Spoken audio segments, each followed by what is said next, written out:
Welcome to my YouTube channel. മിക്കവരും എന്നോട് ചോദിക്കാറുണ്ട്, ചേച്ചി എംബ്രിയോ ട്രാൻസ്ഫറിന് ശേഷം എന്തൊക്കെ കാര്യങ്ങളാണ് ശ്രദ്ധിച്ചത് ഒരു പോസിറ്റീവ് റിസൾട്ടിന് വേണ്ടിയിട്ട്. അപ്പോൾ അതുമായിട്ട് ബന്ധപ്പെട്ടൊരു വീഡിയോ ആണ് ഞാൻ ഇന്ന് നിങ്ങളുമായിട്ട് ഷെയർ ചെയ്യുന്നത്. എന്താണെന്ന് പറഞ്ഞാൽ മിക്കവരും ചോദിക്കുന്നത് എംബ്രിയോ ട്രാൻസ്ഫറിന് ശേഷമുള്ള കാര്യമാണ്.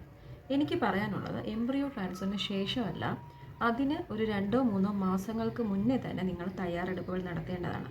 ശാരീരികപരമായും സാമ്പത്തികപരമായും മാനസികപരമായിട്ടുള്ള തയ്യാറെടുപ്പുകൾ അത്യാവശ്യമാണ്. അതിലാദ്യം വരുന്ന കാര്യം എന്ന് പറയുന്നത് നമ്മുടെ വെയ്റ്റ് മാനേജ്മെൻ്റ് ആണ്, അതായത് ബോഡി വെയ്റ്റ് മാനേജ്മെൻറ്റ് തന്നെയാണ്. അപ്പോൾ നിങ്ങൾക്ക് ഒത്തിരി വെയിറ്റ് ഉണ്ടെങ്കിൽ ഉറപ്പായും നിങ്ങൾ ആ വെയിറ്റ് കുറച്ചിരിക്കണം. അത് ഒരു ഹെൽത്തി ലൈഫ് സ്റ്റൈലിലൂടെ ആയിരിക്കണം, ഒരു പ്രോപ്പർ ഡയറ്റിലൂടെ ആയിരിക്കണം ആ കാര്യങ്ങൾ ശ്രദ്ധിക്കേണ്ടത്.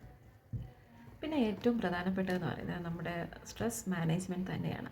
നമ്മുടെ IVF ജേർണി എന്ന് പറയുന്നത് വളരെ സ്ട്രെസ്ഫുള്ളാണ്. അപ്പോൾ അതുകൊണ്ട് അത് കുറയ്ക്കുക എന്ന് പറയുന്നത് നമുക്ക് അത്യാവശ്യമായ കാര്യമാണ്. അക്യൂപഞ്ചർ, മെഡിറ്റേഷൻ തുടങ്ങിയ കാര്യങ്ങളൊക്കെ നമുക്ക് ചെയ്ത് പിന്നെ നമ്മുടെ ഒരു ഒരു ജീവിത സാഹചര്യവും അന്തരീക്ഷമൊക്കെ നമുക്ക് അനുയോജ്യമാകുന്ന രീതിയിൽ എടുത്തുകൊണ്ട് തന്നെ നമുക്ക് ഈ സ്ട്രെസ് മാനേജ്മെൻറ്റ് ചെയ്യാവുന്നതാണ്, സ്ട്രെസ് ലെവൽ കുറയ്ക്കാവുന്നതാണ്. പിന്നെ ഒരു നല്ലൊരു ഉറക്കം ഈ സ്ട്രെസ്സ് കുറയ്ക്കാൻ വേണം. അപ്പോൾ അതിനൊരു 7 to 9 hours മാക്സിമം നമ്മൾ ഉറങ്ങാനായിട്ട് ശ്രദ്ധിക്കുക. പിന്നെ ഇത്രയും കാര്യങ്ങൾ നമ്മൾ ശ്രദ്ധിച്ചാൽ തന്നെയും നമ്മുടെ ഭക്ഷണ കാര്യങ്ങൾ നാം വളരെയധികം ശ്രദ്ധ ചെലുത്തേണ്ടതാണ്. എന്താണെന്ന് വെച്ചാൽ വെജിറ്റബിൾസും ഫ്രൂട്ട്സും ഒക്കെ നമുക്ക് ഒത്തിരി ഉൾപ്പെടുത്തണം. ഒത്തിരി മെഡിസിൻസ് ഒക്കെ ഉള്ളത് കൊണ്ട് തന്നെ നമുക്ക് കോൺസ്റ്റിപ്പേഷനൊക്കെ ഉണ്ടാകാനായിട്ടുള്ള ചാൻസസ് ഉണ്ട്. അപ്പോൾ അതുകൊണ്ട് ഫ്രൂട്ട്സും വെജിറ്റബിൾസും നമുക്ക് ഒരു പരിധി വരെ നമ്മളിത് സഹായിക്കും.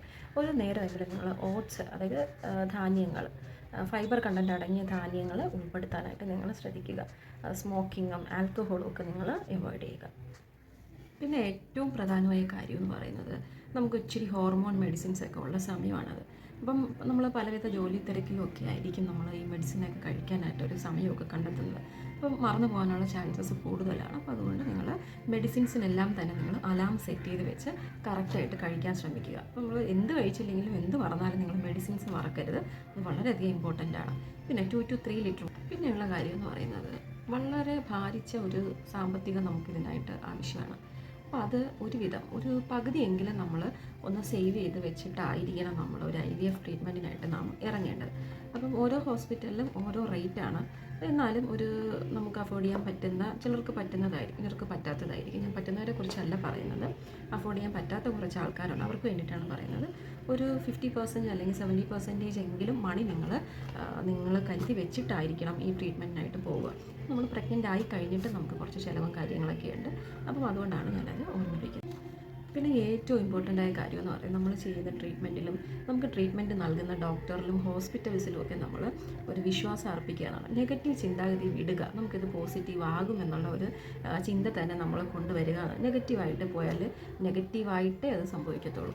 അപ്പോൾ അതുകൊണ്ട് ചില നേരം നിങ്ങൾ ബുക്സൊക്കെ വായിക്കുക, പിന്നെ നല്ല ഫുഡ് കഴിക്കുക, എക്സസൈസ് ചെയ്യുക. പിന്നെ ഏറ്റവും പ്രധാനം എന്ന് പറഞ്ഞാൽ കുറച്ച് സമയം നമ്മൾ ഒരു സ്പിരിച്വൽ ഇതായിട്ട് പോകും. ഒരു പ്രാർത്ഥനയ്ക്കായിട്ട് കുറച്ച് സമയം നിങ്ങൾ മാറ്റി വയ്ക്കുക. ഒരു 10 മിനിറ്റ് വരെ, അത് നിങ്ങളുടെ ഇഷ്ടം പോലെ നിങ്ങൾക്ക് മാറ്റി വയ്ക്കാവുന്നതാണ്. അപ്പം എല്ലാത്തിലും ഒരു സന്തോഷം കണ്ടെത്താൻ നമ്മൾ ശ്രമിക്കണം. നെഗറ്റീവ്സൊക്കെ വരാത്ത ഒരു ഇതുമില്ല. ട്രീറ്റ്മെൻറ്റ് എന്ന് പറയുന്നത് തന്നെ വളരെയധികം നെഗറ്റീവ്സ് നിറഞ്ഞതും സ്ട്രെസ്സ് നിറഞ്ഞതും കാര്യങ്ങളാണ്. നമ്മുടെ ആവശ്യമാണ് നമുക്കൊരു കുഞ്ഞ് കിട്ടുക എന്നുള്ളത് നമ്മുടെ ആവശ്യമാണ്. അപ്പോൾ അത്തരം നെഗറ്റീവ് ചിന്തകളൊക്കെ നമ്മൾ അകന്ന് മാറിപ്പോയി ഒരു സന്തോഷം കണ്ടെത്താനായിട്ട് നാം ശ്രദ്ധിക്കേണ്ടതാണ്. ഇത്രയും കാര്യങ്ങളാണ് എനിക്ക് നിങ്ങളോട് പറയാനുള്ളത്. എംബ്രിയോ ട്രാൻസ്ഫറിന് മുമ്പ് ചെയ്യേണ്ട കുറച്ച് കാര്യങ്ങളാണ് ഞാൻ നിങ്ങളുമായിട്ട് ഇപ്പോൾ ഷെയർ ചെയ്തത്.